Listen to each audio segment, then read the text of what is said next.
चलो समझ लो, देखो प्रमेय 6.6 चैप्टर 6 का प्रमेय 6.6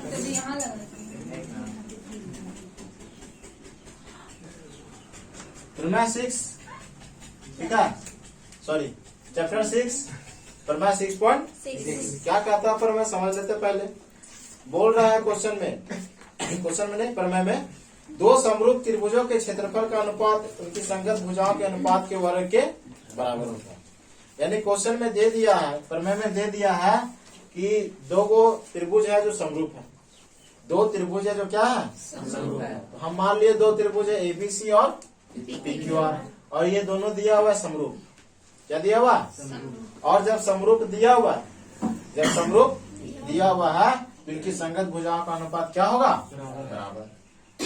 एबीसी और पीक्यूआर में जो संगत भुजा देखा जाए तो एबी का संगत भुजा कौन? बीसी का क्यूआर और एसी का पीआर। तो दिक्कत इनकी भुजाओं का अनुपात क्या होगा? बराबर होगा। बराबर यहाँ लिख देना है समरूप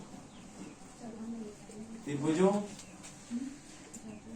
की संगत भुजाओं का अनुपात। ठीक, समरूप त्रिभुजों की संगत भुजाओं का अनुपात क्या होता है?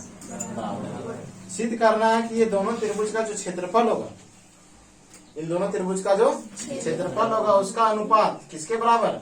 इनकी संगत भुजाओं के अनुपात के वर्ग के बराबर।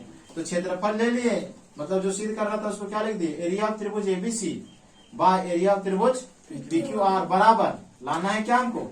संगत भुजाओं के अनुपात का वर्ग बराबर होगा। संगत भुजाओं के अनुपात का वर्ग का बराबर होगा। संगत भुजा वही एबी और पीक्यू, बीसी और क्यूआर, एसी और पीआर। इनकी वर्ग का क्या होगा? बराबर होगा, समानुपाती होगा। ठीक है, क्षेत्रफल लाना था इसलिए हम लोग क्या किए? रचना की। क्या रचना की? त्रिभुज एबीसी में एम लंब डाल दिए किस पर? बीसी पर, और पीएन लंब डाल दिए क्यूआर पर। पीएन किस पर लंब डाल दिए? क्यूआर पर। कोई दिक्कत यहाँ तक? तो वही चीज लिख दिए हैं, एबीसी में एम लंब बीसी और पीक्यूआर में पीएन लंब क्यूआर। कोई दिक्कत यहाँ तक? अब चूंकि यहाँ क्षेत्रफल लिए, क्या लिए? क्षेत्रफल।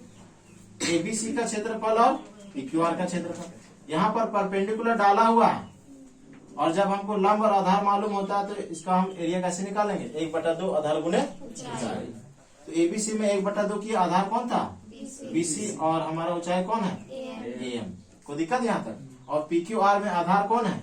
क्यूआर, और ऊंचाई एन। हाफ से हाफ क्या हो गया? कैंसिल। तो यहाँ मेरे पास क्या आ गया? बीसी बाय क्यूआर बराबर M by N. Equation number 1। कोई दिक्कत यहाँ तक? अब हम क्या किए? ये त्रिभुज और ये त्रिभुज को कर दिए समरूप। तो समरूप करने के लिए क्या किया हम लोग? कोई भी दो एंगल बराबर, कोई भी दो एंगल क्या किए? तो ये एंगल बी और एंगल क्यू बराबर होगा। क्यों? क्योंकि पहले ही एबीसी और पीक्यूआर समरूप है। पहले ही एबीसी और पीक्यूआर क्या है? समरूप है। इसके अलावा यहाँ पर क्या बन रहा है? ये 90 डिग्री बन रहा है कि नहीं?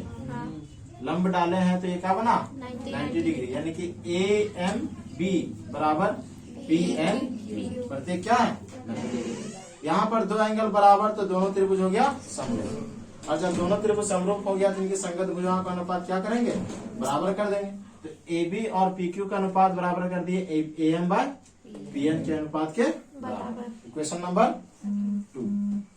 इक्वेशन नंबर क्या है? 2 है। ठीक है, अब यहाँ देखो पहले ही दिया हुआ A B by P Q, BC by Q R और एसी बाय पी आर सब क्या है? बराबर। यहाँ देखो दिया हुआ। तो समीकरण 2 और 3 से A B by P Q किसके किसके बराबर है? बीसी बाय क्यू आर और एसी बाय पी आर। इसके अलावा A B by P Q किसके बराबर? A M by P N के बराबर। तो यहाँ आपको क्या मिल गया? ये तीनों किसके बराबर? A M by P N के बराबर। तो समीकरण 2 और 3 से यही लिख दिए हैं क्या? A B by P Q, BC by Q R, AC by P R किसके बराबर है? A M by P N के बराबर। कोई दिक्कत यहाँ तक? अब समीकरण 1 और 4 से देख लो। ये तो हमारा है एरिया ऑफ त्रिभुज एबीसी बाय एरिया ऑफ त्रिभुज पी क्यू आर। यहाँ क्या है? BC by Q R. यहाँ लिख दे बीसी बाय क्यू आर। यहाँ क्या है? A M by P N. तो A M by P N की जगह हम क्या लिख सकते हैं, बीसी बाय क्यू आर लिख सकते हैं नहीं, क्योंकि सब क्या है एक दूसरे से बराबर है। तो इस A M by P N की जगह हम लिख दिए बीसी बाय क्यू आर लिख दिए। तो बीसी इंटू बीसी और Q R into Q R, square चढ़ गया दोनों। तो अब देखो समीकरण 4 और 5 से, ये 4 और 5 दिख रहा है। यहाँ पर एरिया तो एरिया लिख दिए, यहाँ पर आया बीसी बाय क्यू आर का स्क्वायर। अब ये बीसी बाय क्यू आर सब के बराबर है, A B by P Q के बराबर है, एसी बाय पी आर के बराबर है कि नहीं।